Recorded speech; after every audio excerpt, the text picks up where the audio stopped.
Assalamualaikum warahmatullahi wabarakatuh.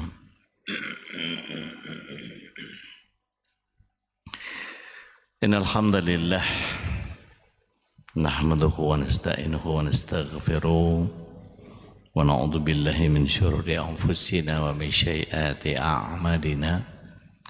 May yahdihillahu fala mudilla lahu wa may yudlil falan tajida lahu waliyan mursyida. Asyhadu an la ilaha illallah wahdahu la syarika lah wa asyhadu anna Muhammadan abduhu wa rasuluhu la nabi wa rasul ba'dah. Allahumma salli wa sallim wa barik ala nabiyyina Muhammadin wa ala alihi wa sahbihi wa mawala wa la hawla wa la quwata illa billah amma ba'd. Syukran. Bapak Ibu yang dimuliakan Allah SWT, calon penghuni surga semuanya, kebersyukuran adalah sebuah keniscayaan, dan salawat serta salam semoga senantiasa tercurah limpah kehadirat Rasulullah SAW, berikut keluarganya yang suci, sahabatnya yang menginspirasi, dan seluruh tabi'in dan tabi'ut tabi'in, dan semua pecinta risalah dan syariat beliau hingga akhir zaman. Mudah-mudahan kita yang hadir pada kesempatan pagi hari ini bisa menjadi bagian dari golongan orang-orang yang mendapatkan syafaat beliau kelak di akhirat. Amin. Berharap pula bahwa Allah SWT kepada keluarga besar kita senantiasa limpahan rahmat, keberkahan, hidayah, inayah, iradah, kudrah, dan terlebih ma'unahnya untuk kita bisa menjalankan keistiqomahan di dalam menjalani amaliyah-amaliyah soleh-solehah sampai kita menjemput husnul khatimah dan kelak dikumpulkan bersama keluarga di surganya. Amin. Membahas Asmaul Husna ini tentu disclaimer-nya adalah saya bukan orang yang paling faham tentang Asmaul Husna. Saya hanya sekedar menyampaikan apa kata ulama, apa kata Rasul, apa kata Allah tentang yang sudah pernah dijabarkan. Kepentingan saya adalah membuat kita menjadi memahami bahwa ketika Allah itu punya nama dan sifatnya seperti itu, lantas kita mau apa?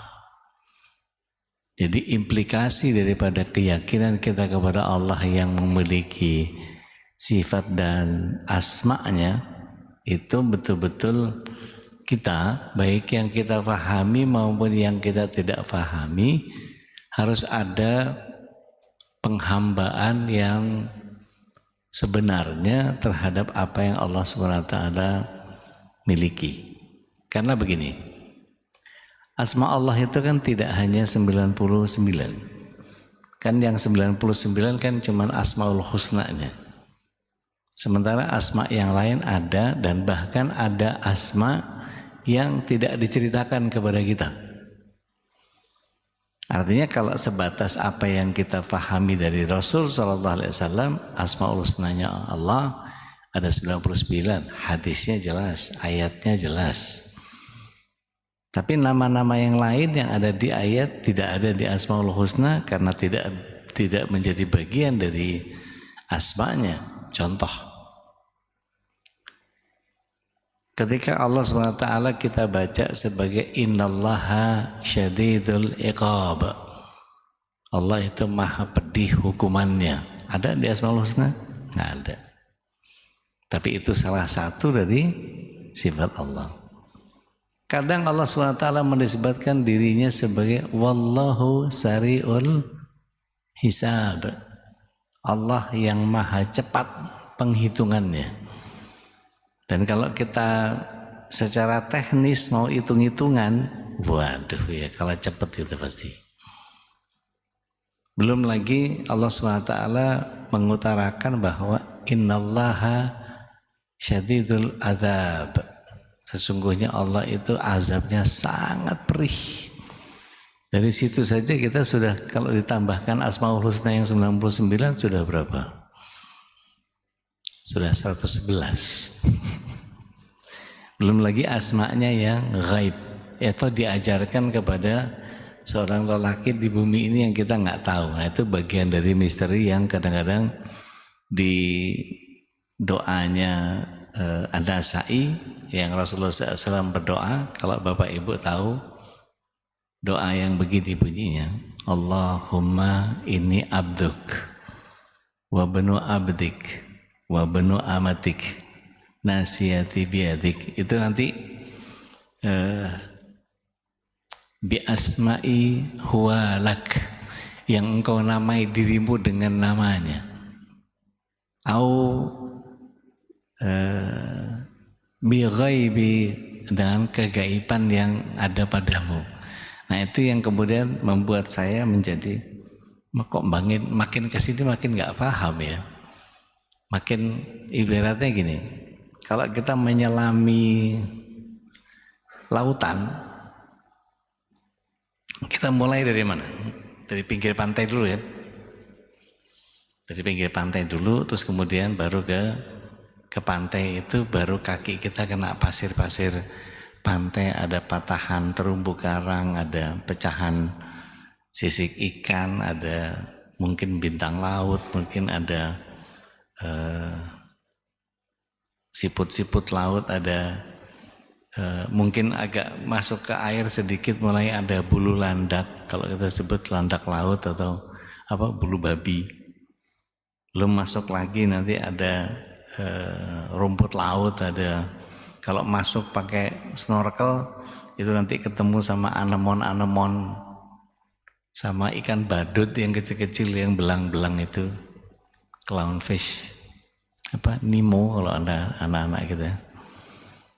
Belum lagi nanti makin ke dalam ikannya makin aneh, ada yang pipih, ada yang panjang banget. Sampai ketemu sama kedalaman tertentu kita mesti pakai scuba dive, itu ketemu sama mulai yang modelnya gede kayak lumba-lumba, lebih gede lagi dolphin, lebih gede lagi, wah itu Masya Allah, sampai ada ikan paus biru. Belum lagi biota laut yang kita tidak paham itu apa namanya. Makin dalam kita ekskavasi ke kedalaman laut, itu makin kita nggak ngerti apa namanya. Dan bahkan kalau Bapak Ibu pernah ke SeaWorld, ke Ancol, itu di bagian lantai undergroundnya itu ada ubur-ubur yang bisa nyala dengan sifat fosforik yang ada di tubuhnya. Kecil-kecil, lucu-lucu, warnanya warna pastel gitu. Tapi beracun.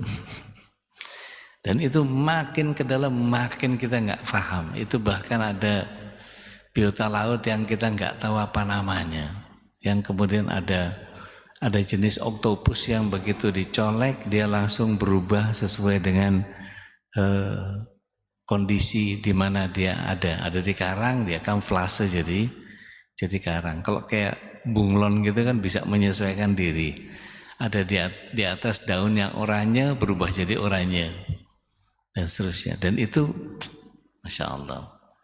Nah, saya sekarang ini sedang berada di tepi pantainya, baru kena hawa-hawa angin-angin lautnya. Jadi masih masuk angin lah ya. Jadi masih belum tahu apa-apa soal agama ini. Baik. Kalau nggak salah terakhir itu saya membahas tentang al-mutakabbir. Kalau saya nggak keliru. Dari catatan Bapak Ibu mungkin kalau ada koreksi monggo ya. Oh, ini udah Ustaz bulan yang lalu gitu, nggak apa-apa. Saya ingin membahas tentang bagaimana Allah Subhanahu wa taala mengumpulkan antara Khaliqul Bari'ul Musawwir. Jadi menciptakan, menyempurnakan dan membentuk.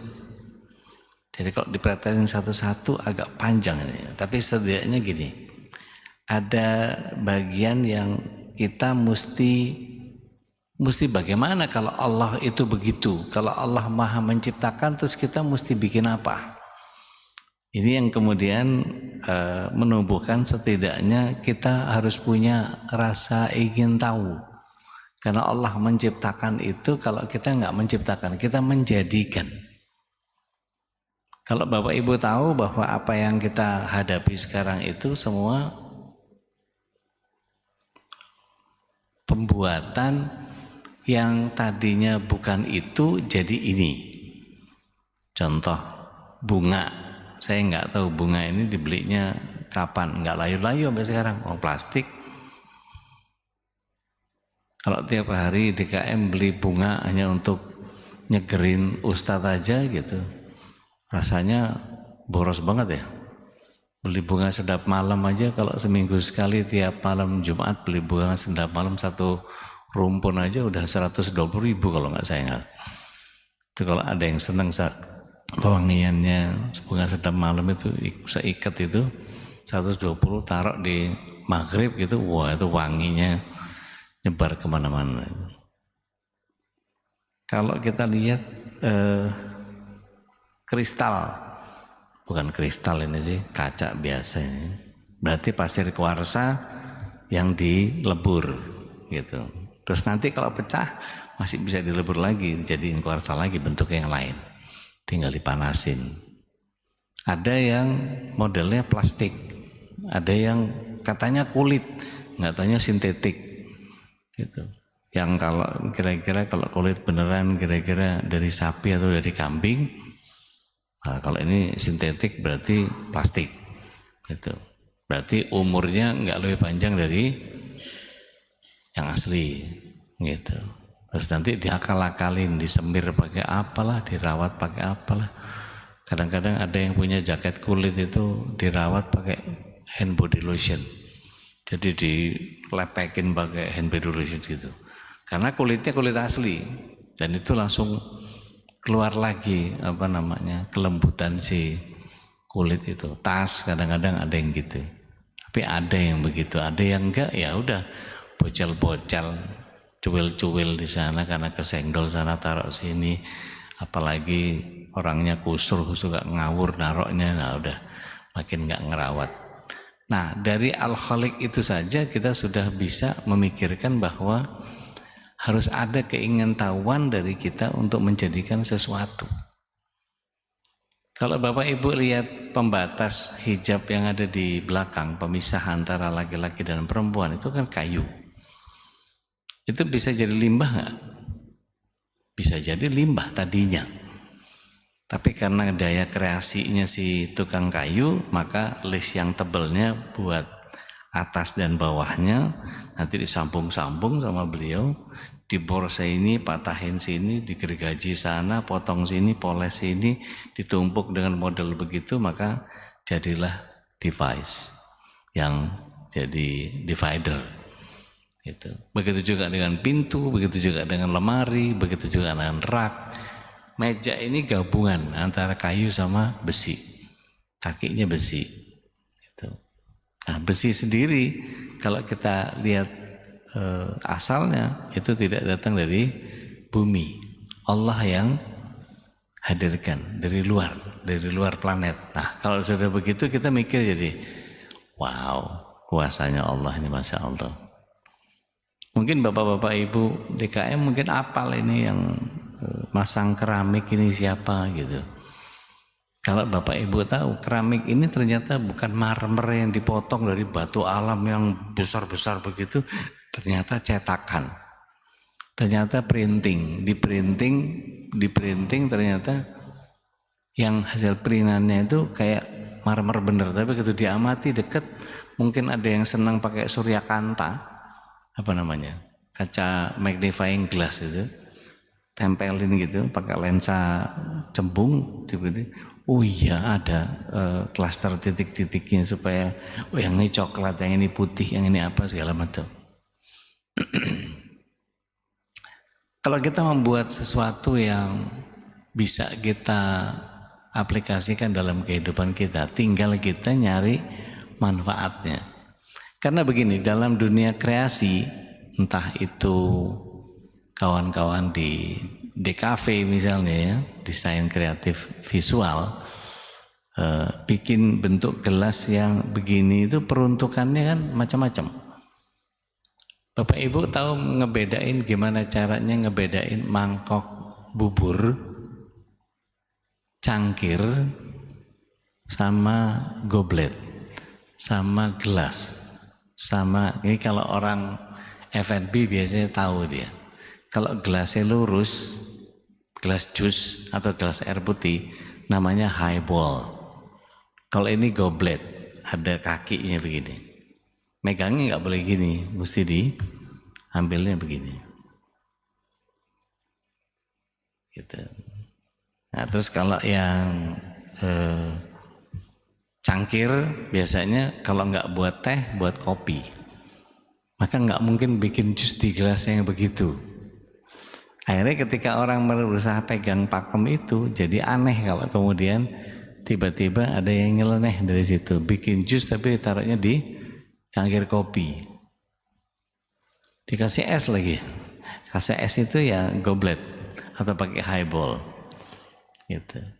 Nah kalau misalnya nggak ada lagi tapi bentuknya sama kayak mangkok tapi padahal ada pegangan di kiri kanan, nah itu dia nggak tahu kalau itu buat bubur. Sendoknya pun beda. Sendoknya itu kalau sendok bubur itu bulat.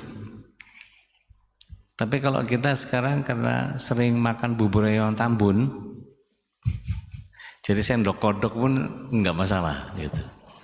Sendok kodok plastik lagi. Udah gitu potongan pinggirnya masih ada apa guntingan-gunting. Jadi kalau kena bibir itu ada masih agak nyakitin gitu. Itu karena QC-nya yang kurang. Ala kulli hal kalau kita kemudian melihat bagaimana Allah SWT membiarkan seseorang membuat ini dan itu bagian yang kadang-kadang kalau kita fahami Allah SWT, kalau kita pelajari dari cara penciptaan manusia. Ini kan antara reaksi kimia, biologi, fisika jadi satu. Kalau di dalam surah At-Tariq surat 86 kita lihat di 7 ayat pertama, Allah SWT sangat mengagumkan ketika bicara tentang A'udzubillahi minasyaitonirrajim was-samaa'i wat-tariq. Allah SWT itu menciptakan langit yang sebegitu luasnya dengan tariq. Wa ma adraka mat-tariq. Apa tariq? Tariq itu adalah bintang an-najmu sakib, bintang yang berekor. Kalau kita bilangnya komet. Setelah itu Allah SWT membuat bentangan makrokosmos yang luar biasa. Terus tiba-tiba Allah SWT menceritakan sesuatu yang sifatnya plasmik. In kullu nafsin lamma 'alaiha hafil. Itu Allah ciptakan juga. Yaitu apa? Malaikat. Hafiz yang dimaksud di situ adalah para malaikat yang menjaga setiap yang bernyawa. Bapak Ibu yang dirahmati Allah SWT, calon penghuni surga semuanya, yang bernyawa itu enggak cuma manusia. Tapi ada makhluk-makhluk Allah yang kita enggak tahu seberapa banyak. Makanya kalau pagi, zikir pagi itu kita diajarkan sama Rasulullah SAW, ada satu zikir yang luar biasa dari sisi hitungan. Pernah dengar gak? Subhanallah wa bihamdihi adada khalqihi wa ridha nafsihi wa zinata arsyihi wa midada kalimati. Itu kalau kita kumpulkan seluas arsy-Nya Allah, seluas rahmatnya, sebesar seluruh ciptaannya dan semua jumlah varian yang didesain sama Allah SWT, itu sudah wala gitu. Itu udah nggak bisa ngitung gitu sudah. Karena kalau dari situ Allah SWT itu tiba-tiba dari sesuatu yang makrokosmos kemudian dikerucutkan sama Allah SWT menjadi mikrokosmik. Apa itu? Falyanzuril insanu mimma khuliqa. Perhatikan manusia itu diciptakan dari apa.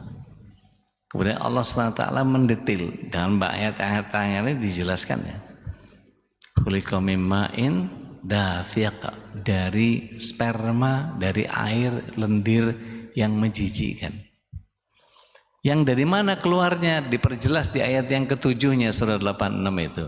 Yakhruju min baini sulbi wat taraib. Dari sulbi itu laki-laki, spermatozoid, dan taraib itu dari tulang pedang-pedangan yang ada di perempuan. Jadi sel telur yang dari pedang-pedangan sama sulbi yang ada di tulang ekor itu sperma dan ovumnya nyatu. Itu reaksi biologi dan reaksi kimia yang terjadinya juga Masya Allah. Begitu spermatozoid yang disemprot dari seorang lelaki, misalnya katakanlah Ustadz Emil gitu, begitu nyemprot sekali orgasme itu 1.300.000 Pak jumlahnya. Dan mereka punya tujuan yang sama, yaitu masuk ke sel telur, sel ovum itu. Inti sel itu cuma satu, tapi begitu Allah SWT nggak menghendaki dia terbuahi, dirontokin lewat menstruasi, keluar, nggak kepake, nggak manfaat, udah basi, buang. Jadi menstruasi. Bulan depannya lagi nol, begitu lagi. Sampai akhirnya terjadi pembuahan yang 1.300.000 itu berlomba-lomba untuk masuk ke sel ovum. Begitu masuk ke sel ovum, satu saja, begitu masuk, maka dia punya self defense mechanism. Tidak ada lagi sperma yang bisa masuk ke sel inti itu. Dan luar biasanya Allah SWT membentuk dari kromosom X dan kromosom Y yang Allah SWT jadikan. Kebayang nggak Pak? Kemudian kira-kira ada 1.300.000 karakter manusia, tapi yang jelek-jelek dipretelin sama Allah SWT, yang penjahat, yang preman, yang copet, yang begal, yang korupsi, yang apa segala macam gak dikeluarin. Terus begitu jadi, terus Bapak Ibu yang muncul. Bukankah kita sudah memenangkan persaingan sejak kita awal ditetapkan oleh Allah SWT di dalam sperma ayah kita? Kan gak bisa ngecak kita. Pak, dulu Bapak waktu menghamili ibu saya, waktu itu Bapak makan apa? Kan gak bisa gitu. Nggak ada yang tahu gitu. Apakah dari toge, apakah dari daun simbuan, apa kita tadinya dari oncom, nggak tahu gitu. Pokoknya Allah jadikan kita sebagai makhluk yang sangat mulia. Habis itu dalam kecepatan yang tidak terhingga sepersekian nanosecond, karena Allah itu syari'ul hisab di dalam Khaliq Bari'ul Musawwir tadi, Allah SWT mendesain dengan sangat tepat dan akurat tahapan-tahapan mana yang harus dibuat dulu, mana yang harus duluan, mana yang harus muncul, mana yang bergerak sendiri, mana yang tumbuh langsung, mana yang tidak tumbuh, mana yang dan seterusnya. Sehingga dalam beberapa jurnal yang saya pelajari, ternyata dari sel yang inti tadi menjadi satu. Tiba-tiba Allah SWT membuat satu otomasi. Apa itu? Langsung membelah jadi dua. Langsung seketika itu juga menjadi 4. Seketika itu menjadi 8, jadi 16, jadi 32. Jadi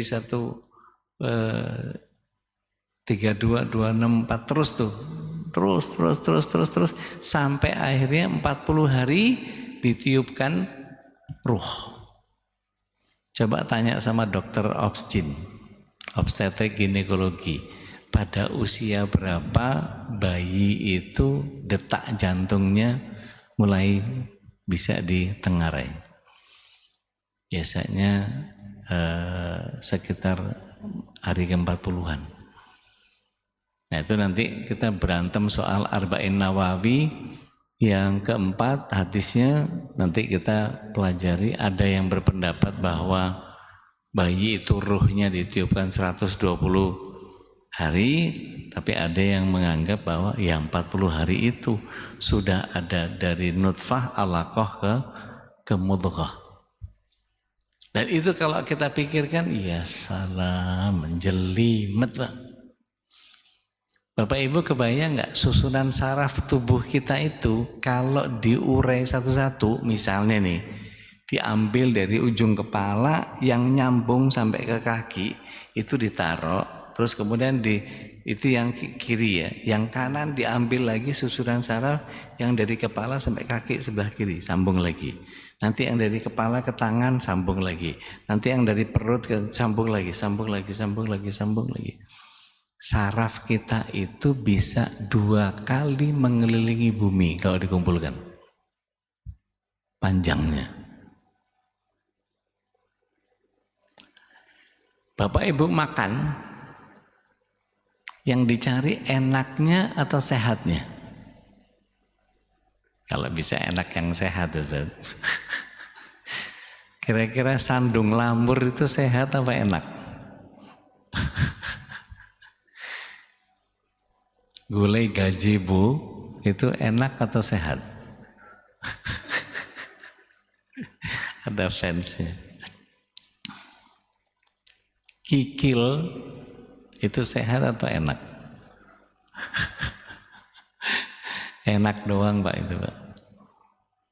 Kenapa? Karena kita cuma memanjakan 6 cm di antara mulut kita sampai leher. Setelah masuk ke dalam, mulai deh mudaratnya mulai terjadi. Pada saat mana?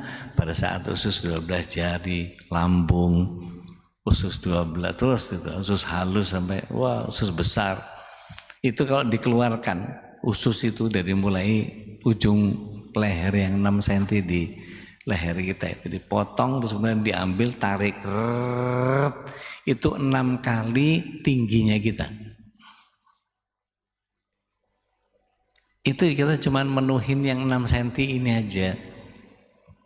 Maka kemudian nggak peduli sama kolesterol, nggak peduli sama darah tinggi, nggak peduli sama ginjal. Ini yang ngomong penyakitan ini sih. Jadi tahu betul. Saya sudah alhamdulillah sudah stadium 3 gagal ginjal. Tapi alhamdulillah per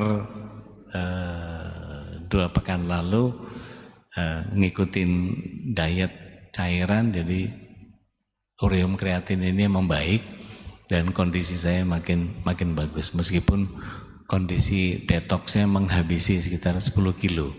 Jadi kalau kelihatan lebih cungkring sekarang gitu, ini lebih sehat sekarang. Alhamdulillah. Ala kulli hal. Itu juga karena ciptaannya Allah tadi cuma dipenuhin di 6 cm yang nyari enaknya doang itu tadi. Padahal kira-kira kalau kita unsur kebutuhan kita, karbohidrat kita butuh nggak? Pertanyaannya, apakah harus dari nasi? Nah orang kita kalau nggak makan nasi belum makan katanya. Padahal udah lontong, udah mie, udah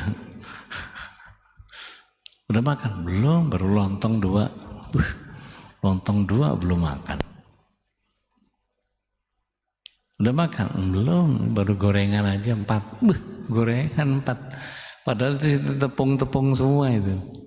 Jadi karbohidratnya sudah penuh kita. Bahkan dulu kecil kita punya menu favorit yang agak menyesatkan.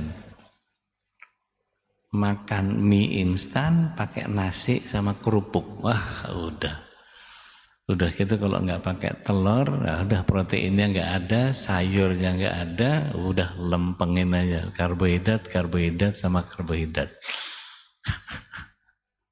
Tapi ya itulah kita, yang penting 6 cm ini terpenuhi, udah nggak masalah. Pokoknya sehat. Tapi hancur setelahnya baru deh, saya salah, baru deh. Bapak Ibu yang dirahmati Allah SWT, mari kita lihat bahwa ada beberapa contoh di mana Allah SWT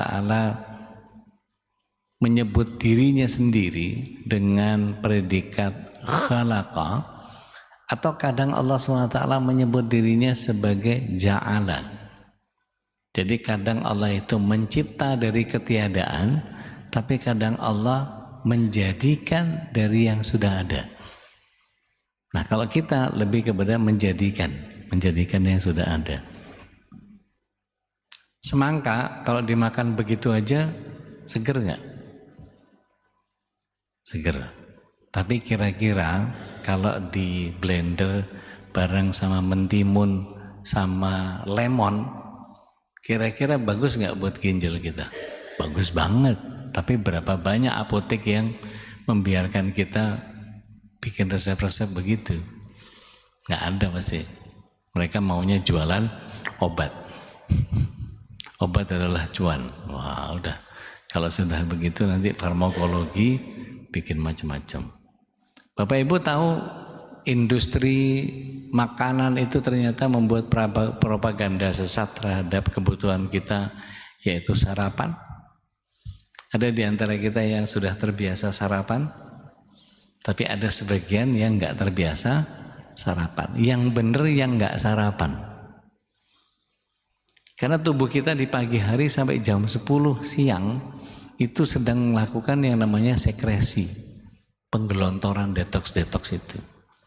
Dan itu kalau kita ikut program autofagi itu membuat lapar di tubuh kita sehingga kotoran-kotoran, toksin-toksin dan sisa-sisa metabolisme di tubuh kita itu dihabisi dengan cara seperti itu. Maka tubuh kita punya mekanisme yang sangat luar biasa dalam konteks self healing, itu ngerogotin yang kotor-kotor yang nggak kepake, sel-sel yang mati-mati tadi digerogotin.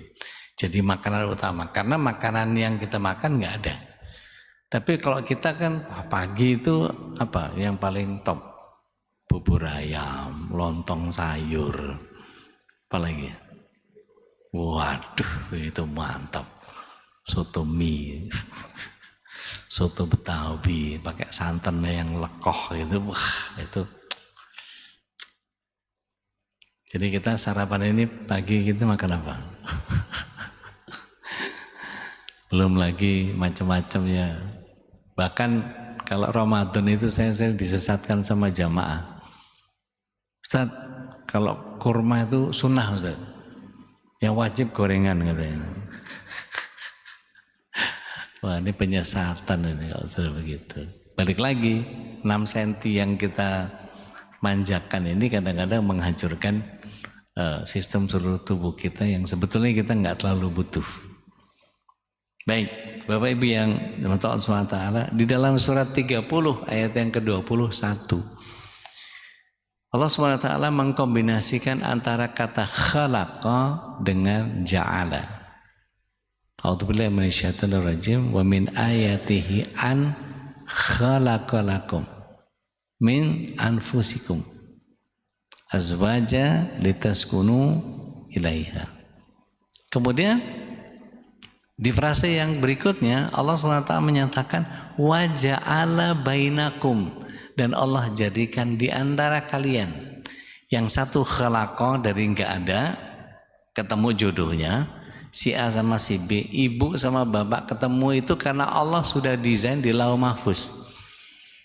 Kita mau cari, mau ngomong kayak apa, saya kepengen suami yang begini, saya kepengen istri yang begini, begitu ketemu dijodohin sama Allah SWT, cocok nggak cocok dijadiin sama Allah. Akhirnya di belakangan hari karena pernikahan kita banyak yang trial and error. Trial and error itu ya udah nikah aja dulu, ntar gimana nantilah.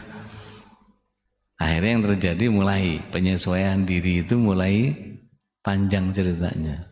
Oh ternyata ketemu suami nggak suka ini, istrinya sukanya anu. Kalau nggak punya timbang terima, akhirnya egonya nongol sendiri, akhirnya tidak sedikit keluarga yang kemudian terjadi perceraian. Karena apa? Tidak mampu mengatasi apa yang Allah SWT kehendaki dari pernikahan itu. Tidak banyak di antara kita yang menemukan antara satu pasangan dengan pasangan yang lain tuh klop banget gitu, cocok banget. Nggak ada. Karena memang nggak pernah cocok. Wong suruh nyesuaiin sama Allah SWT. Ada satu kerabat saya yang ketika saya mau nikah sama istri itu, saya ngadep ke beliau karena satu kantor. Pak, izin kami mau menikah. Itu sebagai pimpinan kantor kami. Saya bagian produksi, istri bagian finance. Terus beliau berpesan dengan sangat luar biasa. Beliau sudah meninggal sekarang ya, Allah yarham. Beliau katakan begini, pernikahan itu adalah ajang penyesuaian diri sampai mati. Jadi kalau ajang penyesuaian diri saya mati itu bakal ada kecocokan enggak? Enggak. Enggak akan cocok. Tapi harus menyesuaikan. Jika dia begitu, maka saya harus begini. Bukan, oh kamu begitu, ya aku begini. Ah udah. Kalau kamu begitu, aku begini, ya sudah. Kayak Bri Rupi Suliman nanti. Aku begini, engkau begitu, sama saja. Akhirnya nggak ketemu, Pak. Nah kalau sudah begitu, kita kemudian masuk kepada bagian yang, oh Allah kayaknya salah milihin jodoh ke saya. Loh kan. Tetapi ada orang-orang yang kemudian diberikan kondisi di mana dalam konteks Al-Khaliqul Bali'ur Musawwir tadi, Allah jadikan orang itu baru bahagia, baru mendapatkan ketenangan yang sebenarnya ketika dia sudah sendiri. Ada. Begitu menjanda, begitu menduda, malah bisa mendapatkan ketenangan, bisa ibadah, bisa apa segala macam. Selama ini ngurusin pasangan kayak nggak dianggap. Tapi ada kasus yang lain, begitu cerai terus kemudian nikah lagi, justru dia diratukan sama suaminya, yang ini dipermaisurikan sama suaminya yang baru, sehingga oh yang kemarin tuh salah kayak jodohnya, yang ini nih. Tapi ada juga banyak kisah yang kemudian diganti suaminya sampai berkali-kali baru ketemu yang pas. Contohnya siapa? Ibunda Khadijah. Suaminya yang pertama meninggal, kedua meninggal, yang ketiga baru ketemu yang soleh, baru ketemu Rasul SAW. Ibunda Ummu Salamah waktu sama suami yang soleh, Abu Salamah, beliau solehnya kebangetan. Begitu wafat Abu Salamah, diperistri sama Rasulullah SAW,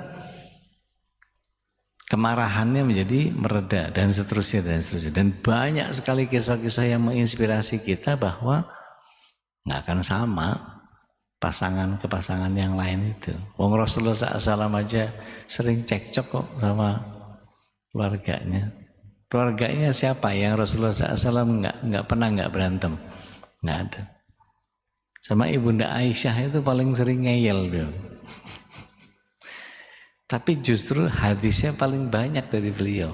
Apa maksud daripada itu? Ternyata Allah SWT menghadirkan beliau radhiyallahu anhu itu ternyata untuk menghimpun ilmunya Rasul sallallahu alaihi wasallam. Nah, kita yang kadang-kadang punya kemampuan untuk mengoptimalkan itu semua kadang-kadang suka nggak dimanfaatkan.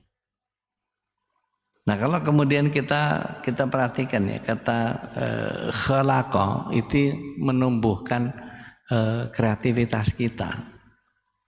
Kalau bisa kita punya semangat untuk cari sesuatu yang baru, inspirasi-inspirasi baru. Di antaranya apa? Datang ke kajian itu betul-betul mau nyari tambahan ilmu. Seandainya Allah SWT tidak mewajibkan kita untuk mencari ilmu, ini mungkin nggak tahu kita sudah jumud dari kapan tahu, itu sudah stagnan dari kapan tahu. Karena Rasulullah SAW menyatakan bahwa utlubu ilma faridun ala kulli minal muslimin wal muslimat. Ilmu ini wajib dituntut. Jadi ini menjadi sunnah yang wajibah. Begitu juga dengan menyampaikannya. Jadi kalau Bapak Ibu punya ilmu, jangan pelit, jangan disembunyikan kebenaran itu. Maka kita kadang-kadang seringkali kalah mental sama orang yang melakukan kesalahan tapi status sosialnya lebih tinggi. Sehingga kita enggan mau ngingetin, enggak enak. Padahal itu tugas kita. Berdakwah itu wajib atau sunnah? Wajib, Pak. Kalau di dalam surat 16 ayat 125 itu Allah SWT menyatakan a'udzubillahi minasyaitonir rajim ud'u ila sabili rabbika bil hikmah wal mau'izatil hasanah wajadilhum billati hiya ahsan. Jadi berdebat itu enggak apa-apa tapi ahsan, bukan debat kusir. Ngingetin itu biasa. Tapi dengan adab. Yang kita tahu bahwa Rasul sallallahu alaihi wasallam mengajarkan Hasan dan Husain itu boleh menasihati tapi dengan adab. Bapak Ibu tahu kisahnya bagaimana Hasan dan Husain mengingatkan seorang kakek yang berantakan wudunya?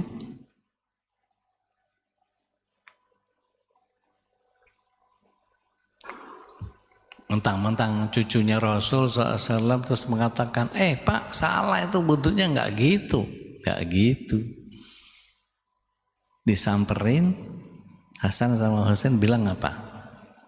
Syekh, kami berdua ini mau musabaqah mutahharah, mau lomba bersuci. Kira-kira siapa yang benar? Saya begini, dia wudu. Terus Hasan wudu. Mana yang lebih bagus? Si syekhnya karena emang dia salah wudunya, dia geleng-geleng. Masya Allah, kalian ini cucu Rasul yang menasehati saya dengan adab. Kalian tidak mengatakan bahwa saya salah karena saya ini udah tua nggak punya ilmu. Ini loh saya cucunya Rasul tahu ilmunya yang benar. Enggak. Kalian tidak mengatakan seperti itu. Kalian mengajarkan kepada aku nggak mungkin cucunya Rasul wudunya salah. Maka kalian berdua adalah bagus di dalam menasehati orang yang lebih tua. Padahal ini orang tua udah. Wah, kalau anak-anak kita kira-kira mentalnya berani nggak Pak sama orang tua? Pak? Demi kebenaran ini nggak berani Pak. Paling diomongin gitu. Malah dibully. Malah buat bahan ledek-ledekan. Jadi berusaha bagaimana kemudian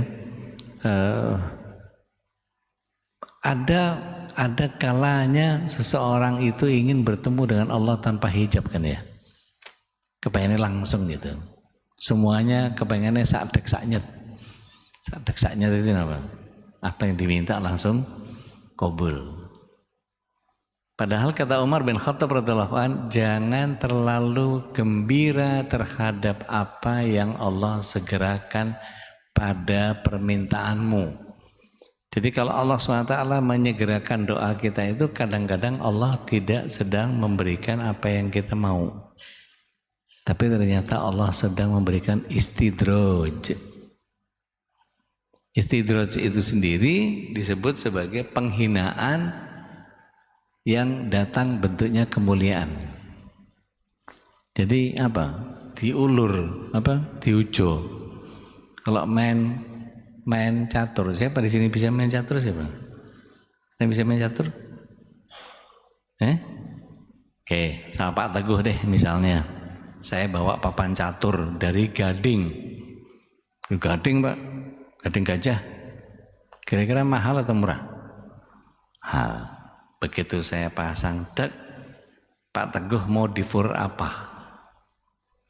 Berarti saya sedang apa sama Pak Teguh? Ngeremehin, Bang. Jadi kalau Allah SWT sudah ngefur kita, dah benteng turun, kuda turun, peluncur turun, cuma raja sama ratu sama pion, dah ayo main.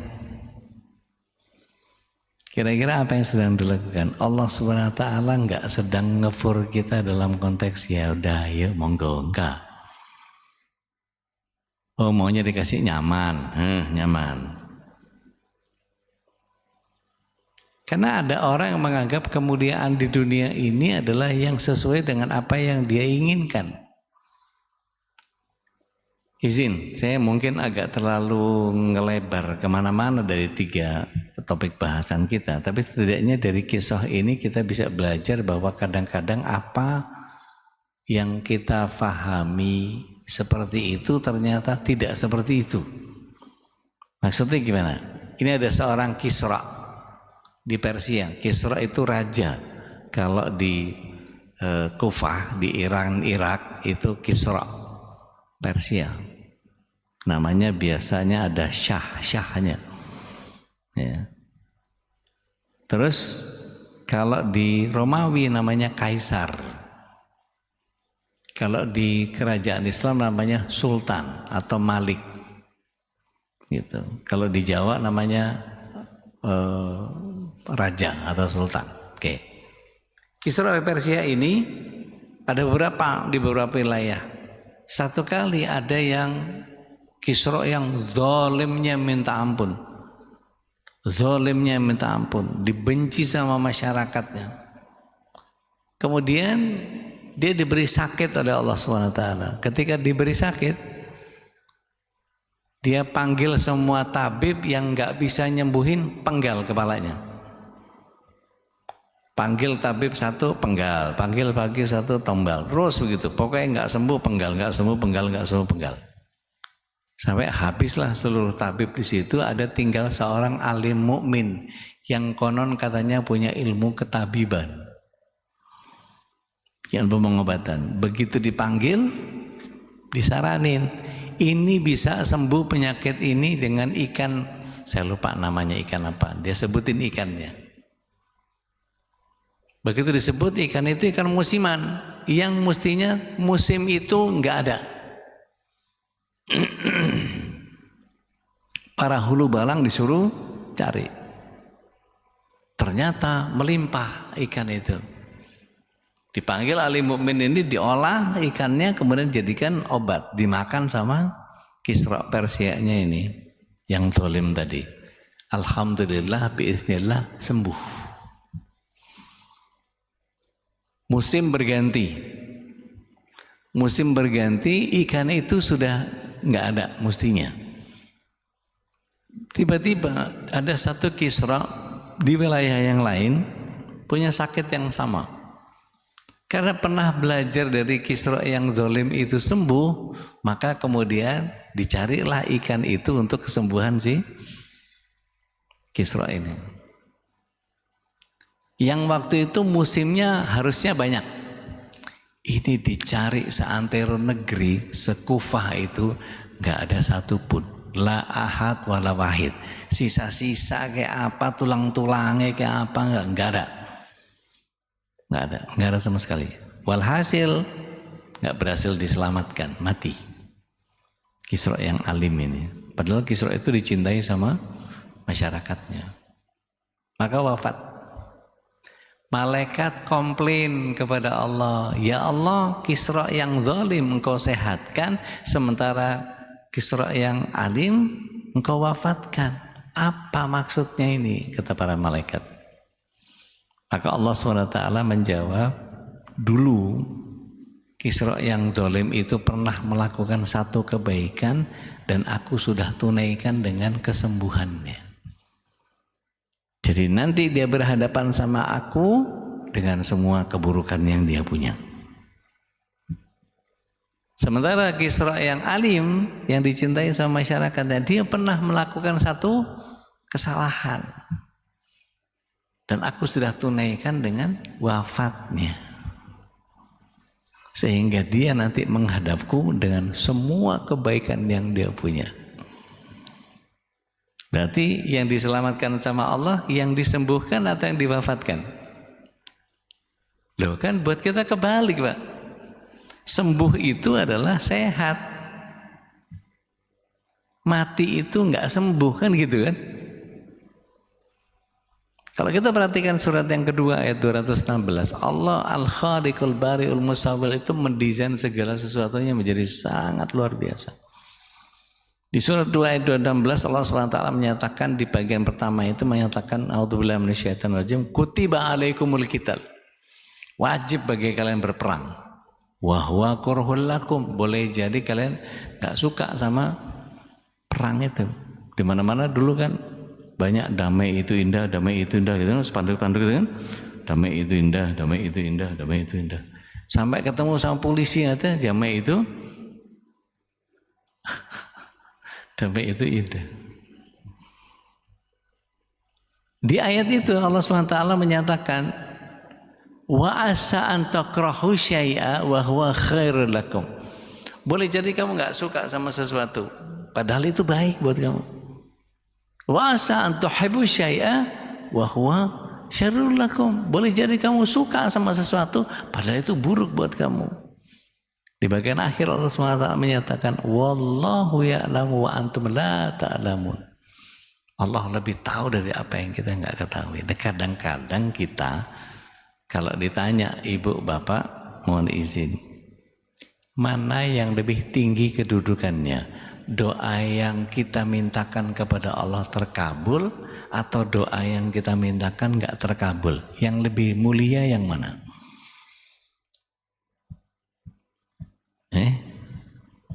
Kita berdoa enggak dikabul sama berdoa dikabul. Lebih tinggi mana kemuliaannya? Kalau kita ngitung versi kita. Yang mana Pak?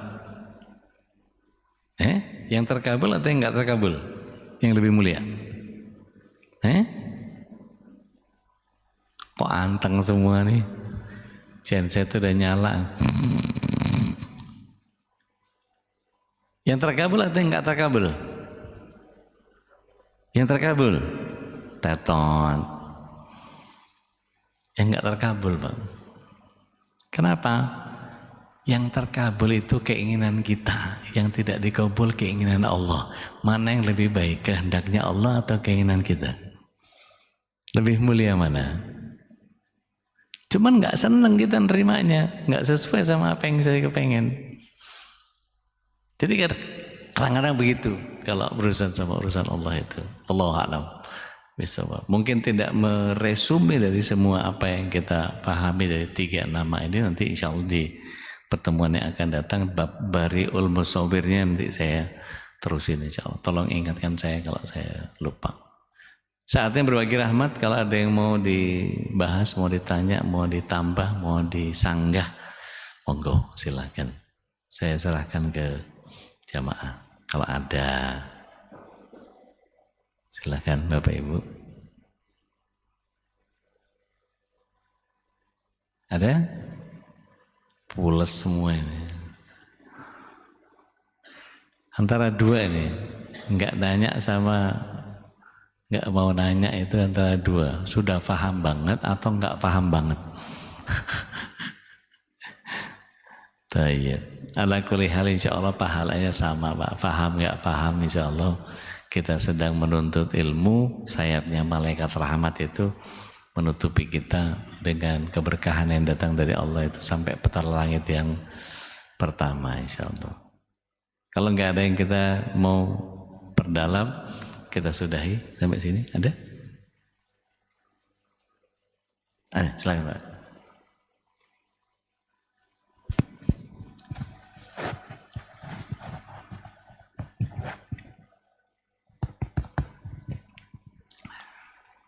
Mungkin bukan pertanyaan atau mungkin juga bukan membetulkan tadi. Siap. Tentang makanan tadi. Jadi kalau yang pernah saya pelajari ya dari Ustadz juga ada.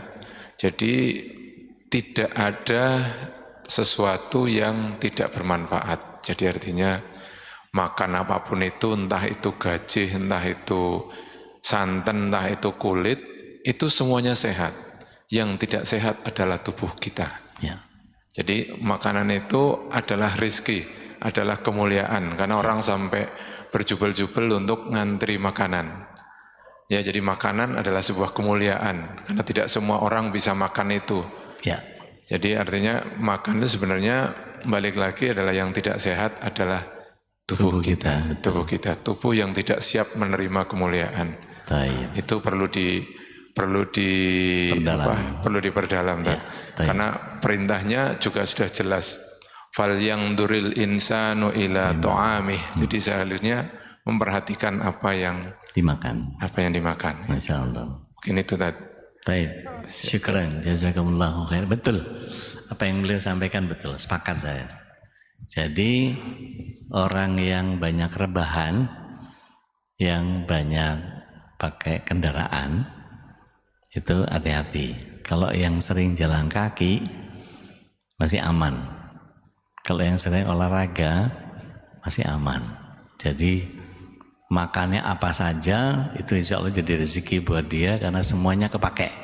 Tapi ketika nimbun lemaknya bertumpuk, kolesterol apa nambah, sebenarnya badan kita yang nggak siap untuk itu. Jadi semua bisa jadi rezeki, tapi bisa jadi mudarat buat kita ketika tubuh kita nggak kita sesuaikan. Jadi harus ada keseimbangan antara mengolah jiwa, mengolah rasa, dan mengolah raga. Wallahu a'lam. Bisa. Syukran jazakumullahu khair. Barakallahu fiik. Iya Bu, silakan. Izin saya bertanya satu pertanyaan. Assalamualaikum warahmatullahi wabarakatuh. Ustaz tadi yang terkait dengan doa yang qabul atau yang tidak qabul. Memang doa yang kita mintakan kepada Allah itu adalah yang kita inginkan, betul itu. Lalu harapan kita tentu qabul. Nah, ketika doa itu dikabulkan oleh Allah, tentu ini pun juga atas izin Allah. Karena tidak mungkin juga kalau tidak Allah ridho begitu. Sehingga ketika kita diuji doa kita itu tidak qabul, mungkin memang di sana kita diminta untuk lebih meningkatkan ketaatan kita. Tapi pada doa yang qabul itu saya kira itu pun juga terjadi atas izin dan ridhonya Allah. Terima kasih. Bagaimana Ustaz? Baik, bismillah. Salatu wassalamu ala Rasulillah. Kalau kita bicara mana yang lebih mulia, tergantung dari keputusan yang diberikan. Karena tadi kekhawatiran saya adalah ketika disegerakan sama Allah, ternyata itu bentuk bentuk istidraj. Yang kata Umar bin Khattab, jangan kesenangan kita. Begitu dikabul sama Allah, belum tahu kita kalau itu istidraj. Berapa banyak orang yang kemudian kufur nikmat karena Allah SWT berikan semuanya kepada dia. Kabul apa yang dia mau. Rumahnya besar, keluarganya luar biasa, tapi ibadahnya mulai lalai. Karena apa? Terlalu melimpah dengan apa yang keberlimpahannya dia tidak syukuri. Kalau dia kemudian menjalankan itu dengan amanah, dengan penuh manfaat, bagus banget. Bagus banget. Karena kalau kita lihat ada seorang salik itu pencari kebenaran. Dia datang ke seorang masyayikh yang zuhud, nggak punya apa-apa. Dia bilang, saya mau belajar zuhud sama antum. Dia bilang, kamu salah kalau belajar zuhud sama saya. Loh, kok gitu? Belajarlah sama kakak saya. Kira-kira 6 hari perjalanan dari sini ke arah sana. Maka dia cari, si salikin ini cari sampai ketemu sama rumah. Itu rumah besarnya minta ampun, istalnya isinya kuda semua. Meja makannya panjang. Ada banyak koki, ada banyak tukang masak. Kalau makan di situ enggak pernah sederhana. Makannya melimpah, semua ada, semua disiapin. Dan yang punya si kakaknya masyayikh ini, kalau namanya ngasih hadiah itu, Masya Allah. Mau pulang ya, ini bawa ini. Kadang-kadang tidak sedikit yang dikasih kuda sama harta, apa segala macam. Dikasih. Bingung dia. Karena dia belajar sama masyayikh yang miskin, yang berusaha untuk belajar zuhud. Saya enggak mau sama duniawi, saya kok malah dikasih orang yang terlalu duniawi, malah suruh belajar zuhud sama dia. Enggak lama dia di situ, ikut menikmati makan, tapi kok gini sih belajar zuhud itu gitu. Akhirnya dia balik lagi ke masyayikh yang pertama. Dia bilang, Syekh, kok saya suruh belajar sama orang yang bermewah-mewahan dan berkelebihan seperti itu? Antum salah. Antum nggak lihat, ana masih membutuhkan harta untuk kehidupan ana sendiri dan ana nggak bisa menuhin. Kakak saya itu bisa menuhin kebutuhannya sendiri dan dia nggak peduli kekayaannya seberapa banyak, dia bagi-bagiin. Dan dia nggak sayang mau ngasih kuda, mau ngasih harta, mau ngasih dinar, mau ngasih makanan, mau ngasih apa, ngasih perbekalan sama orang, dikasih semuanya. Habis nanti datang lagi buat dia. Itu zuhud yang sebenarnya. Dari situ kita nggak match kan Bu, apa yang kita kepengen sama. Tapi ternyata kita disuruh nyari itu. Artinya gini, saya tidak mengatakan sepenuhnya bahwa pengabulan doa dari kita itu adalah bagian yang tidak termasuk rencana Allah, bukan. Bukan itu. Tapi mari kita lihat lebih mendalamnya gini. Kalau ada sesuatu pengabulan doa dari Allah, pastikan ada 3. Yang seketika dikabul, kemudian ada yang ditunda, ada yang diganti. Yang ditunda ini sering banget kita ketemu. Kenapa? Kita udah berdoa lama banget enggak kabul-kabul. Begitu kejadian, baru kita ngerasa, iya, Allah ngasihnya di saat yang tepat. Kalau kemarin-kemarin saya dapat, mungkin saya jumawa. Kalau kemarin-kemarin dikabul sama Allah, mungkin saya mangkak. Mungkin saya akan jadi orang yang ujub. Mungkin saya akan jadi orang yang ria. Oh, Masya Allah, saya baru minta sebentar aja udah dikabul sama Allah. Begaya kita. Tapi kadang-kadang Allah SWT mengganti dengan sesuatu yang lebih kita butuhkan daripada yang kita inginkan. Itu yang ketiga. Misalnya ini contoh ya, contoh ilustrasi saja.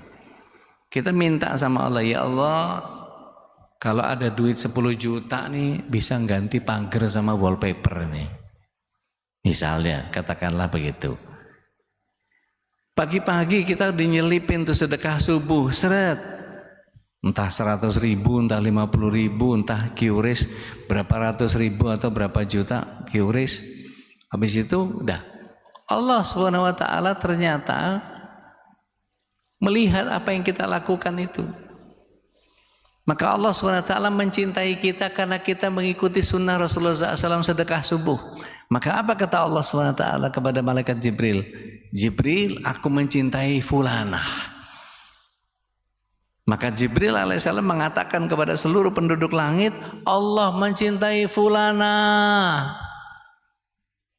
Ketika itu maka kemudian semesta mendukung kita untuk mendapati sesuatu. Pernah enggak Bu? Kita keluar dari rumah keburu-buru, ketercekan, mungkin udah ngurus ini dulu apa segala macam, udah telat ini, tapi di jalannya kayak dilonggarin sama Allah SWT, lampu merahnya hijau lagi. Pertanyaan saya, apakah setiap hari? Enggak. Kadang-kadang Allah ganjel kita untuk kemudian tidak terjadi petaka yang ada di depan kita. Allah kempesin ban kita supaya enggak ketiban ambrukan pohon di depan. Saya pernah di Jalan Wijaya lagi nunggu taksi, Bu. BMW keren banget.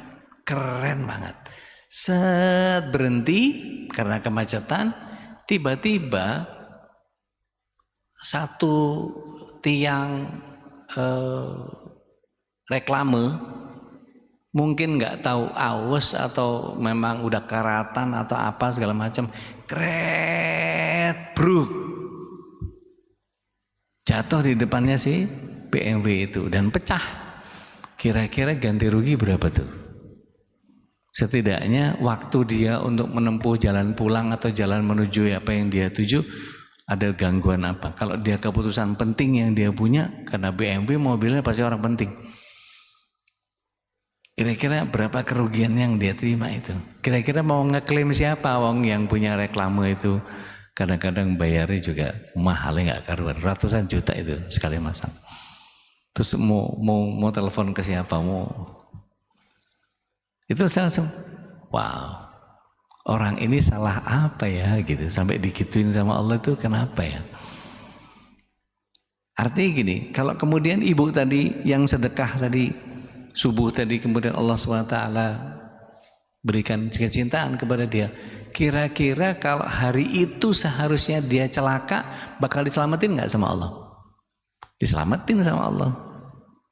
Saya kasih 10 juta kamu cash and carry, tapi bentuknya bukan uang supaya kamu bisa benerin pagar sama wallpaper, tapi kartu kecelakaan kamu hari ini aku cabut, engkau selamat dengan sedekahmu.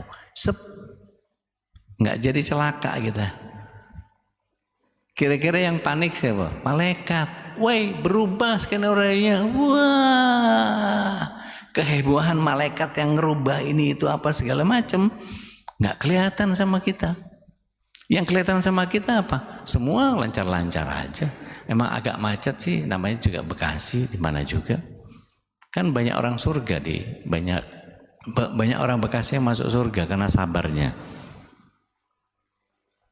Ternyata Allah SWT mengganti kebutuhan kita 10 juta itu, nggak perlu kecelakaan, nggak perlu ke rumah sakit, nggak perlu keluar duit 10 juta, tapi 10 jutanya aman dalam bentuk kesehatan. Nah kalau sudah begitu apa kita nggak qabul? Dan itu nggak kerasa sama kita. It feels like nothing happen, kayak nggak ada apa-apa di kita. Gimana lancar? Ya lancar, alhamdulillah. Nggak berasa kita bahwa Allah sedang mengganti musibah yang sedang Allah berikan kepada kita. Itu bagian yang kadang-kadang kita mesti husnuzon kepada Allah kalau sudah begitu. Begitu kurang lebih ya. Wallahu a'lam bishawab. Baik, kita sudahi dengan kafarat majelis. Subhanaka Allahumma bihamdik, nasyhadu an la ilaha illa anta, nastaghfiruka wa natubu ilaik. Allahu minkum wa astaghfirullahaladzim. Assalamualaikum warahmatullahi wabarakatuh.